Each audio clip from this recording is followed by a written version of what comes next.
नमस्कार, किसान समाचार में आप सभी का स्वागत है। मैं हूं संतोष चौधरी। तो चलिए सबसे पहले शुरुआत करते हैं हेडलाइंस के साथ। प्रधानमंत्री किसान सम्मान निधि योजना का लाभ लेने के लिए किसानों को कराना होगा ई-केवाईसी। सरकार ने योजना के अपात्र किसानों और आवेदकों को अलग अलग करने के लिए ई-केवाईसी करवाने का लिया फैसला। पीएम किसान की वेबसाइट से या नजदीकी कॉमन सर्विस सेंटर से किसान कर सकते हैं आवेदन।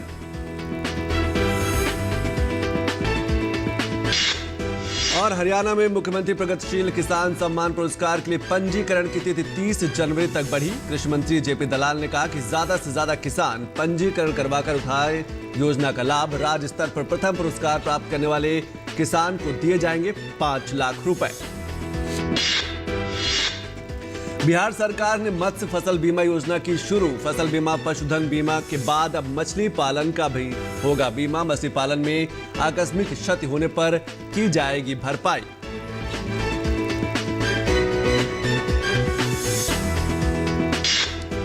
और उत्तर भारत में कड़ाके की ठंड जारी। मध्य प्रदेश में भी शीतलहर की चपेट में है। मौसम विभाग ने बताया कि मौसम परिवर्तनशील और शुष्क रहेगा। खेतों में खाद तथा खरपतवार नाशक दवा का छिड़काव करे किसान।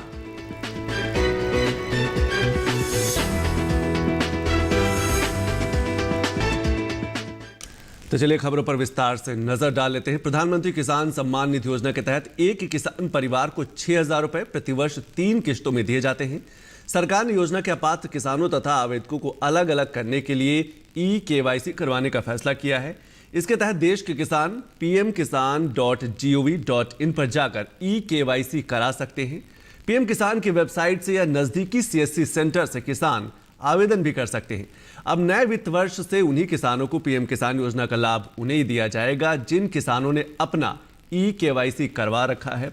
इसीलिए सभी पात्र लाभार्थी किसान योजना का लाभ लेने के लिए जल्द से जल्द अपना ई-केवाईसी कराएं। पीएम किसान योजना के अंतर्गत ई-केवाईसी कराने के लिए अंतिम तारीख निश्चित कर दी गई है। बिहार राज्य नोडल पदाधिकारी पीएम किसान सम्मान निधि योजना कृषि विभाग पटना के द्वारा यह बताया गया है कि 31 मार्च 2022 तक ई-केवाईसी कराना जरूरी है। इस योजना के अंतर्गत ई-केवाईसी प्रमाणीकरण कार्य ई-केवाईसी ओटीपी मोबाइल पर एक पासवर्ड प्राप्त होता है तथा ई-केवाईसी बायोमेट्रिक मोड से द्वारा भी किया जा सकता है। योजना के लाभार्थी कॉमन सर्विस सेंटर या वसुधा केंद्र पर जाकर ई-केवाईसी बायोमेट्रिक मोड द्वारा करा सकते हैं। प्रधानमंत्री किसान सम्मान निधि योजना के तहत ई-केवाईसी कराने के लिए लाभार्थियों को निर्धारित राशि का भुगतान सीएससी केंद्र पर करना होगा। इस कार्य के लिए भारत सरकार द्वारा प्रति किसान सत्यापन हेतु 15 रुपए की दर से जो शुल्क है वो निर्धारित की गई है।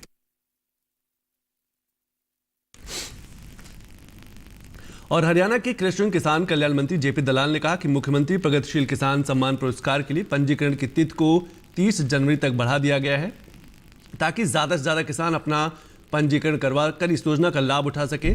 कृषि मंत्री ने कहा कि इस योजना के तहत कृषि तथा संबंधित क्षेत्रों में उनके उत्कृष्ट कार्य के लिए चयनित किसानों को नगद पुरस्कार प्रदान किया जाएगा। किसानों को उत्पादकता प्राप्त करने के साथ साथ नई तकनीकों जैसे पानी की बचत, फसल अवशेष प्रबंधन, जैविक खेती, एकीकृत कृषि प्रणालियों, टिकाऊ कृषि आदि को अपनाने के लिए किसानों को नगद पुरस्कार दिया जाएगा। जिसके लिए पंजीकरण द्वारा 15 जनवरी तक आवेदन आमंत्रित किए गए थे, लेकिन अब इस तिथि को 30 जनवरी तक बढ़ा दिया गया है। मुख्यमंत्री प्रगतिशील किसान सम्मान योजना के तहत किसानों को कई प्रकार के पुरस्कार दिए जाएंगे। योजना के तहत राज्य स्तर पर प्रथम पुरस्कार प्राप्त करने वाले किसान को 5 लाख रुपए की नगद राशि दी जाएगी। द्वितीय पुरस्कार में 2 किसान को 3-3 लाख रुपए तथा तृतीय पुरस्कार प्राप्त करने वाले को 1-1 लाख रुपए की नगद राशि 5 किसानों को दी जाएगी। इसके अतिरिक्त 50-50 हजार रुपए के 4 पुरस्कार भी वितरित किए जाएंगे।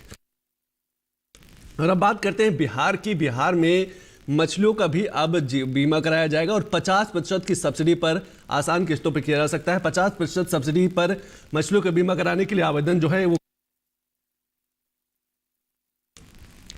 फसल बीमा, पशुधन बीमा के बाद मछली पालन का बीमा भी किसान आसान तरीके से कर सकते हैं।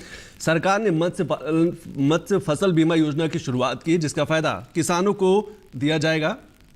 सबसे खास बात यह है कि मछली पालक किसान अपनी मछलियों का बीमा करा सकते हैं। आने वाले दिनों में इसका फायदा सीधे किसानों को मिलेगा, जिससे मछली पालन में आकस्मिक क्षति होने पर इसकी भरपाई किसानों को की जा सकती है।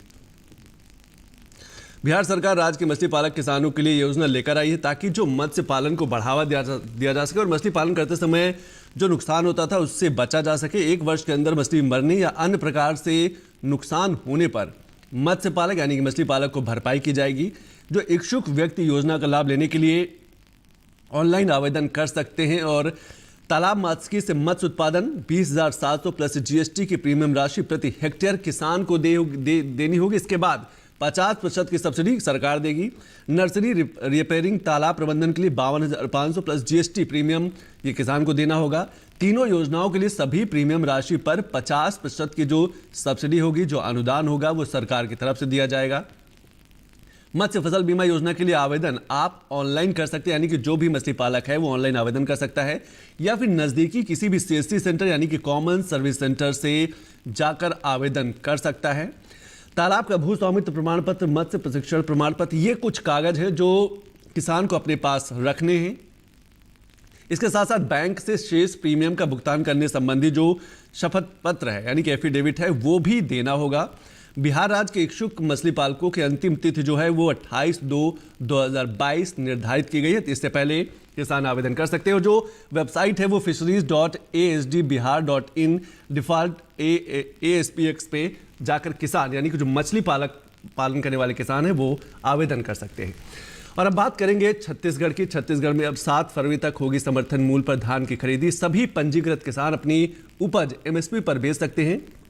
इसके लिए कुछ राज्य सरकारों के द्वारा खरीद की अवधि को आगे बढ़ाया जा रहा है। छत्तीसगढ़ के मुख्यमंत्री भूपेश बघेल ने कहा कि धान खरीदी की निर्धारित अवधि में 1 सप्ताह की वृद्धि किए जाने का ऐलान किया गया है। राज्य में अब 7 फरवरी तक किसानों से धान खरीदी की जाएगी। 24 लाख से अधिक किसानों ने कराया है कि अब तक वो खरीदी का जो रजिस्ट्रेशन है वो करा चुके हैं। धान बेचने के लिए पंजीयन राज्य में 21 जनवरी तक 78.92 लाख मीट्रिक टन धान का उपार्जन अब तक किया जा चुका है, जो कि इस साल के अवमानित लक्ष्य का 75% है। इस साल धान बेचने के लिए 24,05,000 किसानों ने पंजीकरण कराया है। धान का पंजीकृत रकबा जो है 30,21,000 हेक्टेयर है अब तक का। इस साल पंजीकृत किसानों की जो संख्या है वो 2,52,000 तथा रकबे में 2,28,000 हेक्टेयर की वृद्धि हुई है, जो कि गत वर्ष की तुलना में क्रमशः 11.76% एवं 8.20% से अधिक है। और राज्य में अब तक लगभग 19 लाख किसान धान बेच चुके हैं। समर्थन मूल्य पर क्रय किए जा चुके धान का मूल्य 15,335 करोड़ रुपए निर्धारित किया गया है। किसानों को 100% राशि का भुगतान किया जा चुका है। किसानों द्वारा इस साल 71,000 गठान बारदाना धान खरीदी के लिए उपलब्ध कराया गया था, जिसकी कुल राशि 88.20 करोड़ रुपए का भुगतान अब तक किया जा चुका है। धान खरीदी के लिए राज्य में अब पर्याप्त बारदाना उपलब्ध है। राज्य में अब शेष अवधि में धान की खरीदी के लिए 1.30 लाख गठान बारदाने की आवश्यकता होगी, जबकि इसके लिए 1.52 गठान बारदाना उपलब्ध है। इस साल उपार्जित धान के एवज में FCI में लगभग 6 लाख मीट्रिक टन तथा नान में 4.63 लाख मीट्रिक टन, इस प्रकार कुल 10.57 लाख मीट्रिक टन अब तक धान जमा कराया जा चुका है।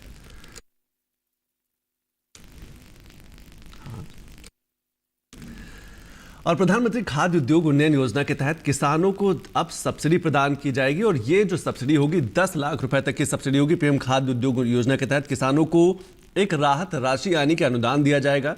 किसानों को जो दी जाने वाली सब्सिडी है उद्योग के लिए, छोटे छोटे उद्योग के लिए, वो 10 लाख रुपए तक अनुदान दिया जाएगा।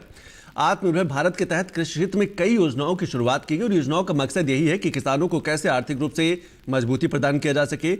बिजनेस शुरू करने के लिए युवा किसानों को लगातार सरकार की तरफ से प्रोत्साहित किया जा रहा है। खासतौर से मध्य प्रदेश सरकार की तरफ से एक जिला एक उत्पाद यानी कि ODOP के तहत खाद्य प्रसंस्करण इकाइयों की स्थापना की जाएगी।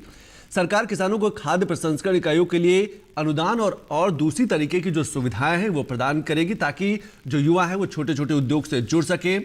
मध्य प्रदेश में जैसे संतरा है, धनिया है, लहसुन उत्पादन में देश में पहले नंबर पर है, तो इसी से जुड़े जो छोटे छोटे उद्योग हैं वो स्थापित किए जाएंगे। अदरक, मिर्ची, अमरूद, मटर और प्याज के उत्पादन में प्रदेश पूरे देश में दूसरे नंबर पर है।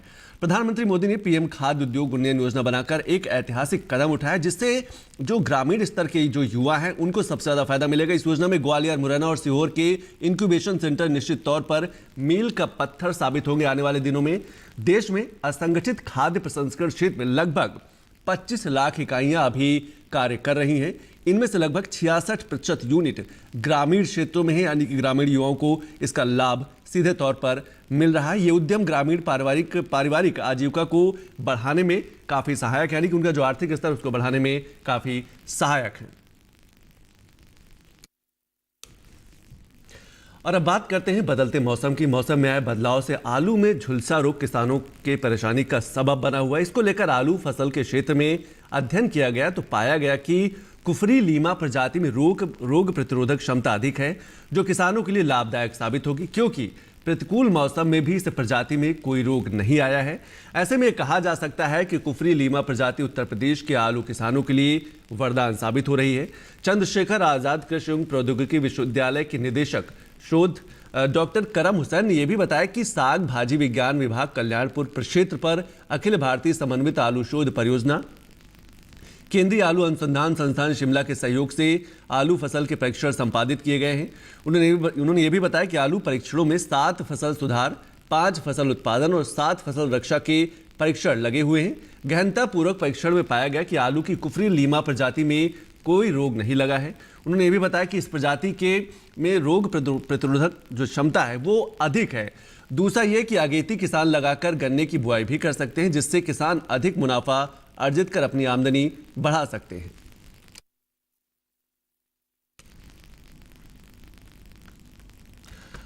और परिवर्तनशील मौसम के चलते दिन भर मौसम में उतार चढ़ाव बना रहा। आकाश में बादल छाए रहे तो बीच बीच में सूर्य भी उनके बीच से झांकता रहा।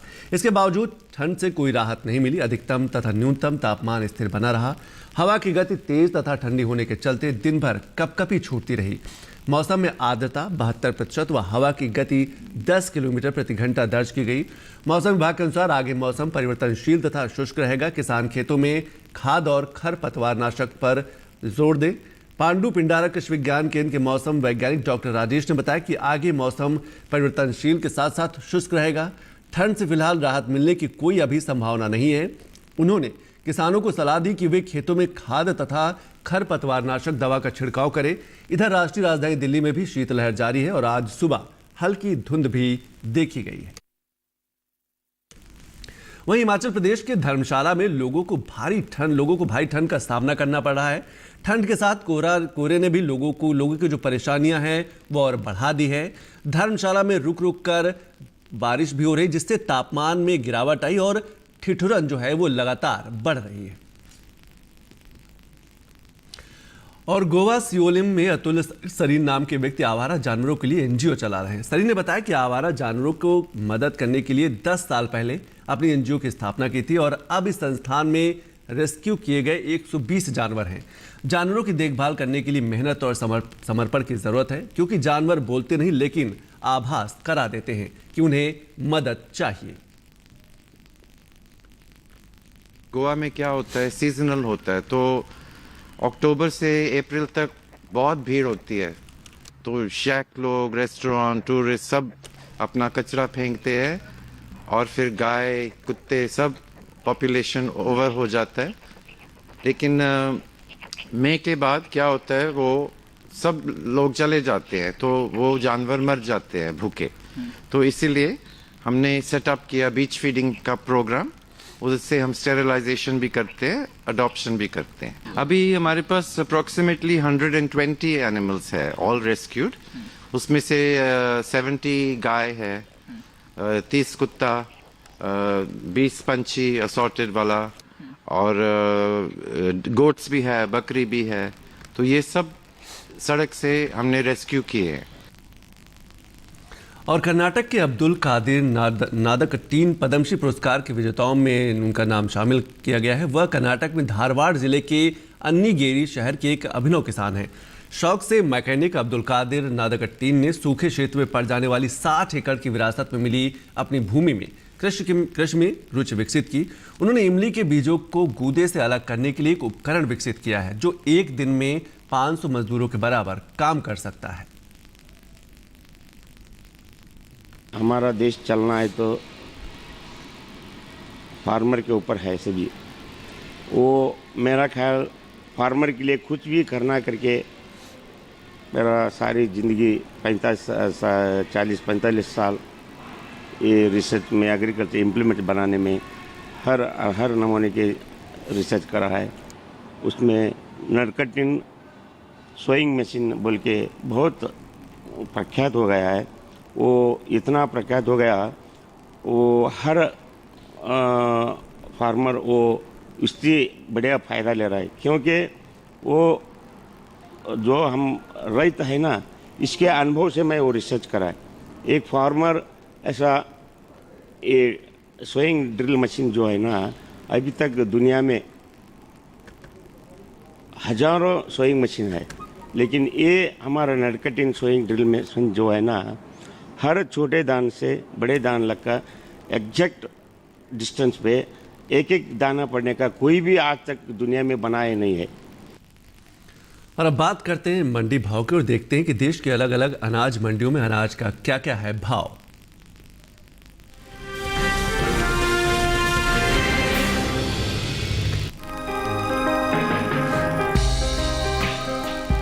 देश से होने वाले फलों के निर्यात में इस साल खासी बढ़त देखने को मिली है। बीते 5 सालों के मुकाबले इस साल फलों का निर्यात देश से सबसे ज्यादा हुआ है। कृषि मंत्रालय की ओर से जारी ताजा आंकड़ों से ये पता चला है कि साल 2016-17 में फलों का निर्यात 4,974 करोड़ रुपए का हुआ था, जो साल 2017-18 के दौरान 4,913 करोड़ रुपए रहा था। वहीं साल 2018-19 के दौरान फलों के निर्यात में 625 करोड़ रुपए की बढ़ोतरी हुई और निर्यात 5,538 करोड़ रुपए पर जा पहुंचा। हालांकि साल 2019-20 के दौरान फलों का निर्यात 5,496 करोड़ रुपए का हो सका था, जबकि साल 2020-21 के दौरान फलों के निर्यात में 172 करोड़ रुपए का इजाफा हुआ। देश से फलों का निर्यात 5,668 करोड़ रुपए पर जा पहुंचा। इस साल देश में कुल फलों की पैदावार में बढ़त का अनुमान जताया गया है। वहीं कुछ फलों की उपज में इस साल खासा इजाफा होने की उम्मीद है, जबकि कुछ फलों की पैदावार में कमी आ सकती है। कृषि मंत्रालय की ओर से इस साल 2020-21 के लिए 29 अक्टूबर को बागवानी फसलों के लिए जारी तीसरे आकलन के अनुसार सेब की पैदावार 7 लाख टन घटकर 20,59,000 टन रह सकती है। वहीं केले की पैदावार में साल 2020-21 के दौरान 7,82,000 टन बढ़कर 3,33,79,000 टन होने का अनुमान है। वहीं बात अमरूद की करें तो इस साल अमरूद की उपज बीते साल के मुकाबले 1,08,000 टन बढ़कर 44,59,000 टन हो सकती है। अंगूर की पैदावार में इस साल इजाफा हो सकता है। साल 2020-21 के दौरान अंगूर की उपज 48,000 टन बढ़कर 32,29,000 टन हो सकती है, जो बीते साल 31,81,000 टन थी। हालांकि अनार की पैदावार में इस साल कमी आ सकती है। साल 2020-21 के दौरान अनार की उपज 98,000 टन घटकर 30,88,000 टन रह सकती है। हालांकि अनानास की पैदावार में बढ़त होने का अनुमान है। साल 2020-21 के दौरान अनानास की उपज 17 लाख टन के पार जा सकती है, जो बीते साल के मुकाबले 42,000 टन ज्यादा है।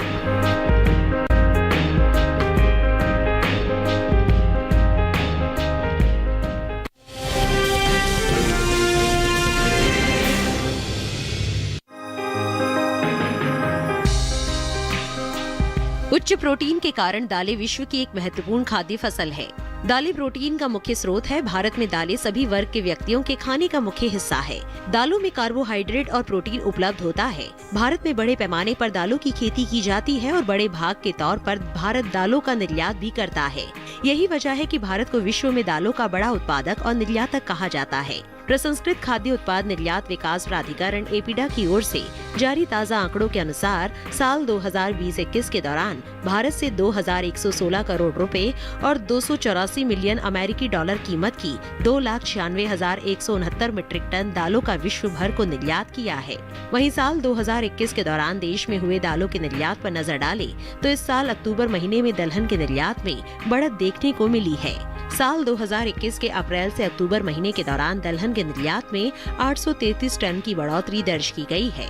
एपीडा की ओर से जारी ताज़ा आंकड़ों के अनुसार देश से 1,82,480 टन दालों का निर्यात हुआ है, जो बीते साल की समान अवधि के दौरान 1,81,647 टन रहा था। आपको बता दें कि भारत प्रमुख रूप से दालों का निर्यात संयुक्त राज्य अमेरिका, चीन, नेपाल, संयुक्त अरब अमीरात और अल्जीरिया में करता है।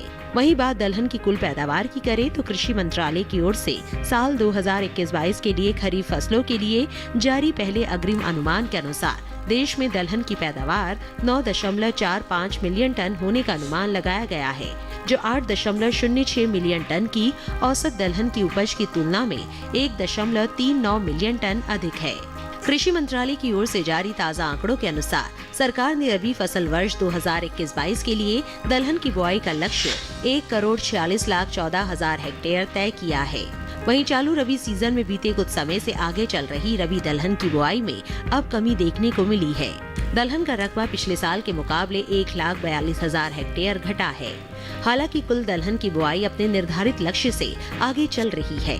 कृषि मंत्रालय की ओर से जारी ताज़ा आंकड़ों के मुताबिक साल 2020-21 में दलहन की कुल बुआई 1,54,04,000 हेक्टेयर में हुई थी, जो साल 2021-22 के दौरान 1,52,62,000 हेक्टेयर में हो पाई है।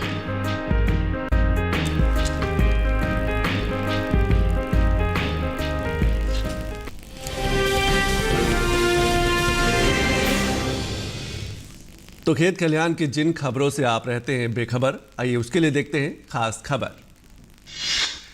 बिहार के बक्सर के अंसारी गांव में जहरीली शराब पीने की वजह से 6 लोगों की मौत हो गई। इस घटना के बाद से इलाके में लोग प्रशासन पर सवाल खड़े कर रहे हैं कि कैसे राज्य में शराबबंदी होने पर भी शराब से लोगों की मौत हो रही है।